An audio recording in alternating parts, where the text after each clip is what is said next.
سەرۆکی ئەمریکا دۆناڵد ترامپ بە دوای داوای بەردەوامی گەلێک لە نزیکترین هاوپەیمانانی ئەمریکا و ئەندامانی ڕێبەرایەتی خۆی ڕۆژی هەینی گوت کە دەیەوێت لە ڕێکەوتنی 2 ساڵەی ناوچی لەگەڵ ئێران بێتە دەر لە دەمێکدا خۆی بەگشتی استراتێژی بەرەنگاربوونەوەی زیاتر بەرامبەر بە ئێران ئاشکرا دەکات.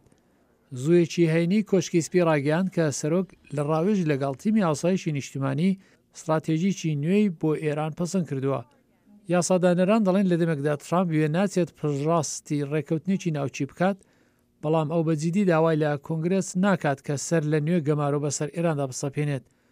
لەوتوێژێکی لەگەڵ شان هانێتی لە تەلەڤیزیۆنی فاکس لە ماوەی سەردانی سەرۆک بۆ میدڵتاون لە پێنسیلڤانیا چوارشەممە، ترامپ هەڵوێستی خۆی سەبارەت بە ڕێکەوتنی ناوچی لەگەڵ ئێران دووپات کردەوە. ڕێکەوتنێکی زۆر خراپبوو. من هیچ شتێک ناڵێم کە پێچەوانەی ئەوە بێت ماوەی 2 ساڵە گوتومە.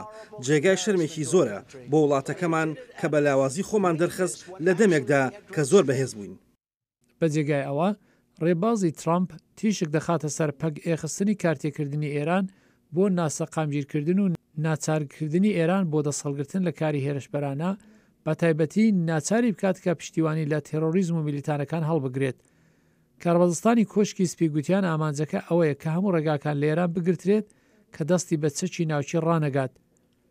سەرۆکی کارمەندانی کۆشکی سپی پێنجشەممە بە پەیامنێرانی کوت کە ترامپ بە قۆڵی بیر لە ڕێگاک سەبارەت بە ئێران دەکاتەوە و هەروەها ئەو تەنیا کەسێک نییە کە پێی وایە ئەو ڕێکەوتنەی لە ژێر بەڕێوەبەرایەتی پێش و سازانی لەسەرکرا لە درێژخایەن و تەنانەت لە کورتخایەنیشدا پارێزگاری لە ویلایەتە یەکگرتووەکانی ئەمریکا ناکات.